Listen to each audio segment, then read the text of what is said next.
Yang berikutnya, bolehkah visinya itu dunia, nyari harta sebanyak-banyaknya, lalu kemudian untuk kita berikan ke jalan Allah? Itu bukan visi dunia, itu namanya visi akhirat. Jadi gini, Abdurrahman bin Auf tahu?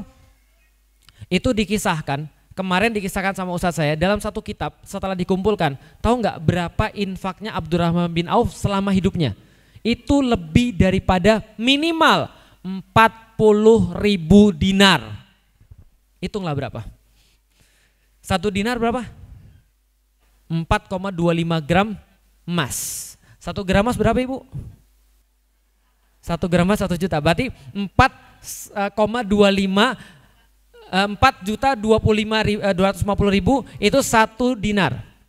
Berapa tadi? 40.000 dinar. Hitung sendiri di rumah. Dan Abdurrahman bin Auf itu dijamin oleh Rasulullah masuk ke surga. Karena agama ini salah satu jihadnya adalah jihad harta. Maka Allah bilang, innallaha ashtara minal mu'minina amwalahum wa anfusahum bi anna lahumul jannah. Surga itu dibeli dengan 2. 1 dengan harta, 2 dengan jiwa. Anda nggak punya jiwa, Anda keluarkan harta Anda. Anda punya dua-duanya, keluarkan harta, keluarkan jiwa. Nggak punya harta, keluarkan jiwa. Nggak punya jiwa, keluarkan harta, atau dua-duanya sekaligus. Itu adalah jihad di dalam Islam. Jadi kalau ibu punya anak dan bisa dijamin, dan ini memang lebih susah, ingat ya ibu-ibu sekalian, orang yang nggak punya duit sama orang yang punya duit lebih susah mana ngeluarin duit? Yang lebih susah mana yang ngeluarin duit?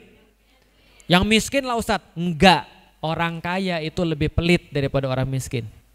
Kok tahu Ustadz? Karena ujian kaya lebih susah daripada ujian miskin. Berapa banyak di antara kita? Mau bukti? Mau bukti? Coba lihat. Orang kalau lagi miskin, ngutang, gampang nggak? Tolong saya, bener-bener saya perlu banget nih. Kalau nggak ada saya bisa misalnya mati atau saya apalah. Akhirnya pinjem uang. Dia pinjem uang taruhlah 5 juta. Begitu dia dapat uang 5 juta lagi, ya. Begitu dia dapat uang 5 juta lagi, biasanya dibalikin atau tidak? Dia merasa 5 juta ini punya dia. Padahal 5 juta ini bukan punya dia. Kan dia minjem duit orang. Dapat, ini kan duit orang nih. Tapi dia merasa kenapa gue harus bayar? Paham ya? Orang baru punya duit 50 juta, disuruh ngeluarin zakat, mudah. Kenapa? Zakatnya itu cuma 2,5%. 2,5% daripada 50 juta berapa? Gampang. Coba Anda punya duit 50 miliar. Mulai mikir Anda, ini setara mobil baru Pak. Paham ya? Godanya lebih panjang itu. Kalau cuma 50 juta keluarin 2,5% ya udahlah ya kali ya. Ini punya duit 100 miliar misalnya. Itu bisa beli apa itu? 2,5% daripada 100 miliar itu berarti 2,5 miliar. Dapat rumah Bu. Keluarin nggak? Agak mikir kita. Gimana Ustadz kalau saya sebelum haulnya itu saya kemudian punya uang di bawah itu. Apakah saya keluar? Nggak usah keluar Bu. Akhirnya diakali zakatnya. Bisa dipahami? Berarti orang-orang yang punya uang tuh kadang-kadang lebih susah keluar. Makanya jihad harta itu termasuk yang mendapatkan surga. Hati-hati. Maka kita boleh mendidik. Saya didik anak saya juga begitu. Kenapa kamu harus bisnis? Lihat Abi dan Umi yang bisnis. Ini yang kita bisa lakukan untuk Islam. Padahal kita itu bisnis cuma dari pas kita nikah. Abi baru masuk Islam mau 18 tahun. Umi baru sadar dengan Islam ketika kuliah. Kamu dari awal kita didik dengan Islam. Buat bangga dengan Islam. Pengenan Abi dan Umi adalah kalau kamu sudah bisnis dari awal, kamu bakal punya uang lebih banyak untuk ngasih lebih banyak pada dakwah. Nah itu susahnya kita memang itu.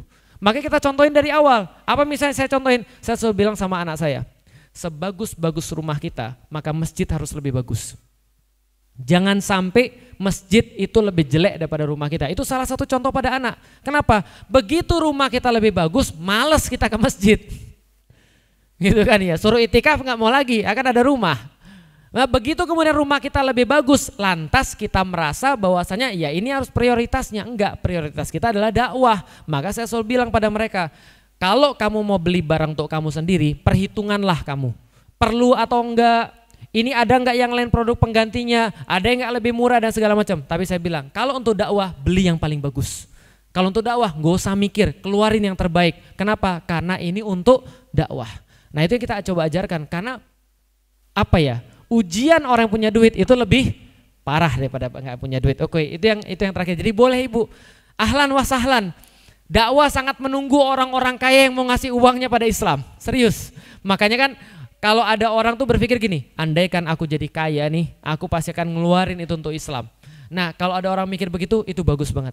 Karena itu termasuk yang saya pikirin. Dulu saya nggak punya laptop. Dulu saya mau dakwah nggak punya proyektor. Dulu saya mau dakwah nggak punya yang saya inginkan. Saya mikir apa? Nanti kalau saya punya duit ya, saya akan fasilitasi orang tuh dakwah. Kalau saya nanti punya uang ya, akan saya lakukan begini. Maka ketika kita punya uang, itu yang kita lakukan terlebih dahulu. Kita punya uang, rumah kita masih ngontrak, kita ngontrak ruko yang lain. Untuk apa? Jadi masjid. Untuk jadi markas dakwah. Karena itu yang kita inginkan. Jadi siapin dulu, ini tipsnya bagi orang-orang yang mau kaya. Siapin dulu jawabannya sebelum minta sama Allah. Siapin dulu apa? Karena summa latus alunna yauma idzin anin naim. Nanti akan dimintai pertanggungjawaban atas seluruh kenikmatan yang Allah kasih.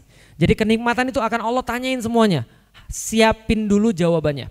Ada suatu waktu saya pernah dengar cerita, tahu Gus Baha?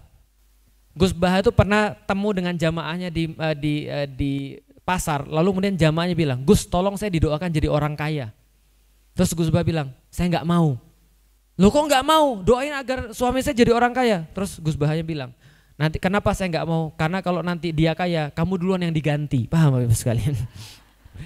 Karena dia nggak siapin jawaban kenapa harus jadi kaya. Paham ya? Andaikan saya bisa untuk ngeluasin masjid. Banyak yang mau ngaji, tapi dia nggak punya tempat. Andaikan masjid ini bisa saya luasin, pasti banyak yang lebih mau banyak ngaji. Jadi Allah ngasih uang tuh kita udah tahu mau kemana. Andaikan saya punya ini nih, saya pasti akan bangun gini-gini. Kita udah tahu jawabannya mau kemana. Siapin dulu jawabannya sebelum minta sama Allah.